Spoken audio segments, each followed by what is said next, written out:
Good morning, Elite Patriots. Today's January 14th, 2021, 11:25 a.m. Central Time. Finally have some time to do this video. I was able to look through every single bill that Congress has put out to date to see if there was anything interesting, new, whatever. Pulled some bills. I'm going to show them to you. None of them have text out, so that's not going to be gone over. But they are the most interesting bills, if you will, as far as I'm concerned. I went over all the firearm bills that have been put out to date in my other video quite a while back. So anyway, I'm going to go over the Biden administration, what to kind of expect with him, what his agenda is, if you will, and what to expect with Congress in the upcoming days, weeks, and a couple years. So let's start. Senate returns January 19th. Mitch McConnell has made it clear he will not be bringing back the Senate early to do any type of trial with Trump. In fact, Nancy Pelosi is not even sure when she's going to be sending over those articles of impeachment. So that should be interesting. However, Schumer does vow there will be a trial for sure. And since he's going to be head of the Senate, I guess expect that. I was really kind of up in the air whether that was even going to happen, because if they do it in the beginning of the Biden administration, either way, if they do this, it's going to be controversial and I think will hurt them politically. Once a president has left office, I think it's highly inappropriate to try to convict that person for the sole reason for him not to run again, to prevent him from running again. Because once you've been convicted of something like that, you cannot hold any federal office. So that's really the only reason they're doing that. And he will be a civilian at that point too. So I really find it inappropriate. Whether it's legal or not is constitutionally up in the air. SCOTUS has never ruled on it. It has happened once in the past that I know of that was with a judge. And he was convicted. And he was a citizen, obviously, at the time.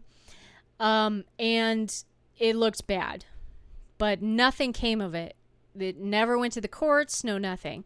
So I have a feeling if this were to go through and get convicted, I actually think Trump may bring it to the courts.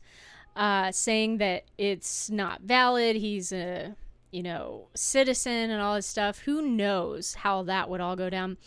But the split days, Biden has actually recommended this, basically saying that he wants the Senate to split up the time in the Senate if they go to trial. Meaning part of the day is legislative and part of the day is trial. That, in my opinion, is also questionable constitutionally, but it's a technicality because they have to take up the articles of impeachment immediately once they've been sent over. So I guess as long as they're working on it, it doesn't necessarily say they have to work on it 100% of the time, but I think that's kind of strange. Anyway, the people to be watching for regarding this impeachment are the following. The Democrats, Manchin, not Mnuchin. Manchin, I think he would convict, but he's going to be up in the air. I'm going to kind of skip ahead for a second. Him, Sinema, and Kelly. Sinema and Kelly come from Arizona. Manchin comes from West Virginia. He is a moderate. Sinema and Kelly, I wouldn't consider them moderates, but they may vote a certain way on certain things, meaning legislative. Depending on what they are, because they come from a purple kind of conservative state. God knows what Arizona is at this point or what it will be in the future. So with that being said, I believe all three of those would convict him. Regarding the Republicans, I really don't think there's too many Republicans out there that are interested in convicting Trump. Collins is someone that has been kind of thrown around in my household. None of these people have been mentioned anywhere. Murkowski did say that she and Toomey said that they would convict. Sass, I think he would convict based on the fact he's vindictive and Trump went after him. Romney, because he's such a rhino and he's an ass and hates Trump and he's vindictive. Collins, I think, is up in the air. I don't personally believe that she will vote to convict because she was just reelected. So she's got a full 6 years ahead of her. And I don't believe this is a make or break situation politically that would follow her around. So those are the main 5 if you add Collins in there, people of Republicans that would go for conviction towards Trump if they do this trial. Obviously, that's not enough people. So it really would be questionable for any of them to vote for this if it's going to hit them politically. But beside the point, there are quite a few new senators out there, Republican and Democrat, who obviously have no voting records. So I have no idea how they would vote regarding anything legislative or conviction for this trial. So anyway, moving on, legislation. This is something that people are not thinking ahead about. There is one thing called reconciliation, and I'll go into that at the end. But there's only 50 Democrats, and unless it's a 50-50 split, and that wouldn't even work for legislation, Harris isn't counted. She can't just randomly vote. She can only vote for ties.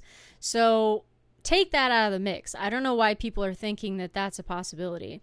So they're going to need 50 Democrats, all of them, okay, plus 10 Republicans to get legislation done. So resolutions are a whole other deal. So anyway, with that being said, this is kind of their, quote, agenda. DC statehood, there is a bill out there for that. Actually, I didn't pull it up. It's HR 51 that is requesting they become a state. Also, Puerto Rico. That would add 4 seats to the Senate among, obviously, representatives in the House. The reason they want to do this is because it will add Democrats to the Senate practically forever, especially in D.C. Puerto Rico, I have no idea how they feel about stuff, but apparently they lean Democrat. So anyway, both of those, though, would require a constitutional amendment. It is not as simple as an act, a resolution, or anything else. So the likelihood of that getting done is pretty much zero. Packing the court is something Biden has said he's not for. It's not that he said he's against, but he's not, quote, for. In order to pack the court, it would require an act. With that being said, they would need 10 Republicans. I don't foresee that happening, so let's mark that off. They want to ditch the filibuster. That is something no Republican will vote for, obviously, because that will get rid of the minorities' pull. And Manchin has mentioned he is not for the filibuster either. So regarding the Democrats, I think Kelly and Salma are also in that category of Manchin. But regardless, even if Manchin flips and says no, they can't pass that because they need 51, and they'd only have 50 with Harris. If they did a 50-50 split, Harris would vote for it and they'd ditch the filibuster. If it's 49 to 50, obviously, or 51, they're not going to be able to do it if everybody even fucking votes. So ditching the filibuster is really up in the air. Manchin has said he's going to do things or not do things in the past and has done them anyway. Why, I don't know, because he's never really gotten any kickback for West Virginia regarding anything by getting pressured by Schumer, but it's a possibility. I mean, it's a possibility, but if Manchin sticks to his guns, not going to happen. They want to do the 2K checks. That was something that they pushed during the Georgia runoff, that if they sent both those retards to the Senate, they'll get the $2,000 checks. Yeah, I don't know how all that's going to happen. Because if they do this trial, if they do the split days, I guess it's possible. They'll still have to have some Republicans sign on. There are a couple of Republicans. Hawley is one of them that agrees with this. So they could technically do it if they got enough Republicans, obviously. But Hawley, I want to say there's a few more. Blunt, Collins would probably vote for it. Toomey would probably vote for it. There's quite a few. I think that could pass if it's brought up. Why Mitch McConnell did not bring it up is so fucking questionable.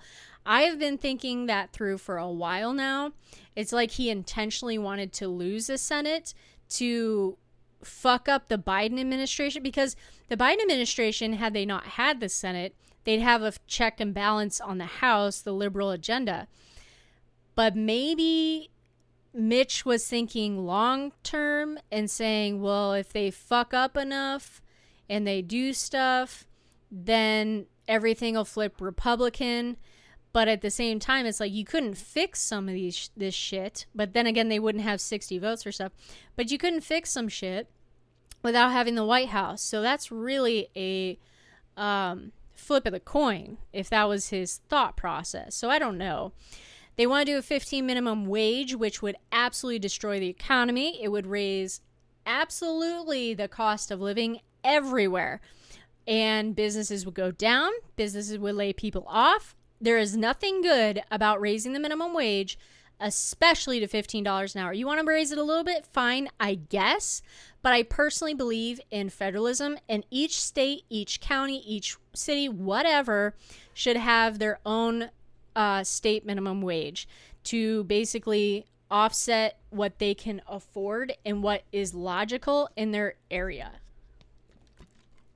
Because some places, $15 an hour would be a living wage because of how cheap it would be. But if you put in the $15 minimum wage federally, it wouldn't work out. But I'm just saying, if they did $15 an hour, they'd be able to live comfortably if prices didn't go up. Other places, $15 an hour means pretty much kind of nothing. There are some areas in the United States that have already raised it to $15 an hour. Seattle is one of those places, and they made, talk about a trial and error. They lost a lot of business. Businesses left. Businesses went down. So everybody should be kind of looking at these places that fucked up, and they're not. Anyway, this is the big one. This has to come with the reconciliation. The Green New Deal and the Medicare for All, okay, is like, oh, how could they pass that? Well, I looked further into this. First of all, pay-as-you-go or pay-go is something that was put into place under the Obama administration. Basically meaning you cannot pay for, if you cannot pay for something and offset the program, you cannot do it. But they have suspended that for a lot of things, obviously, because they're ridiculous. But they specifically removed in the House, which goes for the Senate too, the restrictions that would remove the Green New Deal and Medicare for All from being required to go under pay-go. So that has now been removed and is not an issue for those types of things to pass. What a reconciliation bill is what they could get done, where some of these little pet projects, climate change, all this shit could get through, is because it only needs a 51 vote. It's a resolution technically, but it's called reconciliation. Basically, the budget gets rearranged, and that's why it's not legislation. It's already there. The money's already there. They're just moving the money around, and this happens in the beginning of the Congress. And as long as the money has been shifted, nothing has, and it's nothing, the budget hasn't changed, it's still zero type of situation. At zero, they're not adding money to it because that would require a bill. They can do that as long as it's agreed to with the House and the Senate, and it would be. They would definitely agree to something like that. So he could put money towards climate change, to parts of the Green New Deal, to parts of Medicare for All that would kind of affect things. As long as that money is spent accurately down the road, the way it's supposed to be, meaning written, then they're good to go. But as soon as that money is touched for something ridiculous beyond what it was budgeted for, is when it can be challenged. But regardless, so get ready for that reconciliation bill that may or may not happen, that will go ahead and fund some of these pet projects. So with that being said, moving on. Big fat fucking warning. Besides all the stuff I just listed, which again, some of it won't happen. DC statehood, Puerto Rico, not going to happen. Packing the court, questionable. Ditching the filibuster, questionable. 2K checks, probably going to happen. $15 minimum wage, probably not. Green New Deal, Medicare for All, and climate change, probably will happen if they do a reconciliation. However, what will get done, 100% will get done, are executive orders and rule changes. This is going to be a repeat of the Obama administration. He loved to use his pen and he loved to use the agencies in order to get around Congress. I 100% expect the Biden administration to do the same. So trying to follow the Federal Register and follow these different agencies, what they're doing, all kinds of stuff is very difficult to do. I will do my best at it. Especially it's difficult to do if it never hits the mainstream media never picks it up, but any type of article, social media, anything, if something isn't big enough that it hits that, it's really difficult to follow. So I'll do my best with that, but executive orders, I definitely anticipate that. He could try and overreach like Obama did with executive orders. In fact, Obama's 11 executive orders that Obama did, excuse me, got overturned at the Supreme Court. So, of course, they could be challenged, but it takes time, and it depends on what it is. If they fast track it, like they did some of Trump's executive orders, it would be interesting because there's a lot of excuse me, hang on. There's a lot of conservative judges now that they've packed the courts, not packed, but filled the vacancies. That something like that could get fast-tracked if put through the correct court. Obviously, certain things were injunctions and all that stuff during the Trump administration by activist judges. Obviously, they probably avoid those courts.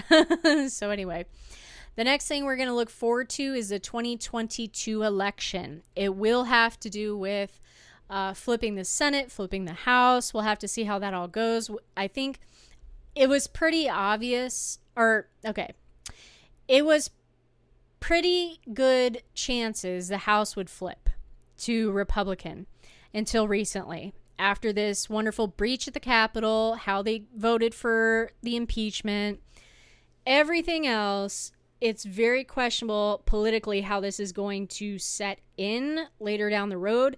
Americans tend to have a very short-term memory. So as long as they get this stuff done fast enough, people may forget about it and it may not hit them politically at all. So I would honestly say I'm not sure how those races will take place. The Senate could obviously flip again, as it did this last cycle from Democrat to Republican. It all depends on what's happening from now till then. It's crazy how much crazy shit happens. But see, it was during the Trump administration that type of stuff happened, meaning crazy shit. Obama was pretty mellow. His administration was kind of hard to follow in that sense, because a lot of shit was behind closed doors. So Biden, I believe, will be quite similar. I think things will kind of, quote, calm down to a point where they may become boring. Who knows? So anyway, the bills I want to go over real quick, none of them have text out, so it's a quick summary. This one I found interesting. And all of them have, quote, a possibility, but it totally depends on their agenda. And I'm not sure what their total agenda is right now. So HR 111, to provide for a periodic review. This is really interesting and should happen.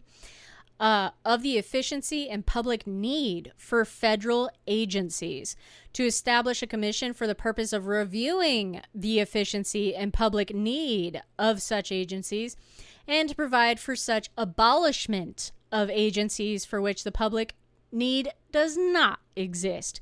This would be perfect. I highly doubt it will pass, though, because Democrats love government and they expand it every single time they get in office. So I doubt this would pass this Congress, but I'd never seen this bill before come out in any prior Congress from 2012 when I started watching this. So I thought this was really interesting. Came out by Richard Hudson. He's a Republican from North Carolina. It went to the House Oversight and Reform. It did not go to subsequently till the speaker says so. So I found that interesting too. So the likelihood of it passing is so slim because Democrats love big government, but I think it'd be great if it did.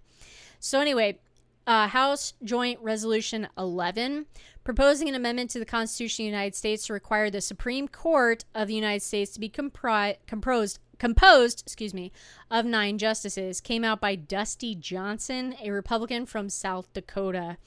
It's just flat out straight. Supreme Court of the United States shall be composed of 9 justices, would be literally the constitutional amendment. I brought this up just so people know about it, that it exists. I doubt it will go anywhere whatsoever, especially since a lot of Democrats want to pack the court. This is H.R. 282 to amend certain retirement provisions for judges serving in territorial district courts and for other purposes.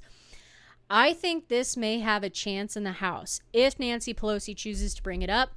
If they bring it to the Senate, I doubt it will be passed because it will need 10 Republicans. This is something the Democrats absolutely would want. It is simply a term limit on judges. Basically, since the Republicans were able to fill over 300 vacancies, I'm not even sure there's any vacancies left to fill in the court system at this point. They definitely want to put some term limits on those people. So something to kind of look forward to if Nancy Pelosi's interested enough. It would pass the House, questionable whether it would go through the Senate. Now, these 3 are interesting depending on how the Democrats want to treat this, because last year, like 3 months ago even, maybe 4, I don't know, there was a joint report that came out, Democrat, Republican, of research on how they felt about big tech. And they all said that it is a monopoly. And they need to break them up. And there's certain people like Elizabeth Warren, Bernie Sanders, those types of people, that agree with all the Republicans at this point, of course, but it's quite a Manchin. There's a few Democrats that have said it in the past, and I think they'd still say it, including Sanders and Warren, saying that big tech, something needs to happen with big tech. So to amend Section 230 of the Communications Act of 1934 to limit the immunity of providers and users of interactive computer services under such act and for other purposes. This came out by a Republican, Gregory Stabby, I don't know. Again, there's no text. There's a similar one that came out by Ted Budd, Republican from North Carolina, H.R. 277 to amend the Communications Act to provide for accountability for bad actors who abuse the Good Samaritan protections provided under Act and for other purposes. I really like this one. This one I think would be better than the first one, depending on what the text says. But the Good Samaritan provision of 230 is basically saying let's put it this way. They remove things based on the best interest of the platform is what they've moved to. That does not fall under the Good Samaritan. The Good Samaritan has to do with they're removing content that is restricted, like child pornography, trafficking, anything to do with planning crimes. If I didn't say it in general, porn, stuff like that is illegal already. They are supposed to remove from their platforms. The Good Samaritan really allows them to do what they've been doing, which is taking offline what is damaging or hurtful or whatever to society in general and what's best for the public. That is something that they're they're abusing the Good Samaritan provision for. Even though truly it doesn't fall under that. I mean, it's crazy, but that's how they're getting away with what they're doing, is they're using it, the Good Samaritan provision in 230. Then this one is actually interesting. It's almost a Bill of Rights. H.R. 83 to amend the Communications Act of 1934 to protect constitutional rights from online platform censorship and for other purposes. This would be really interesting to see if it went through. I would really like to see the text on this. Came out by a Republican in Tennessee. So those are the bills that I wanted to go over with you that I thought were interesting. There are some other ones out there that were kind of ass interesting, but not really. So I didn't pull those. So anyway, Biden administration, what to look forward to and what to expect with Congress in 2021. This is Are You Ready For It? Take care, guys. Have a great day.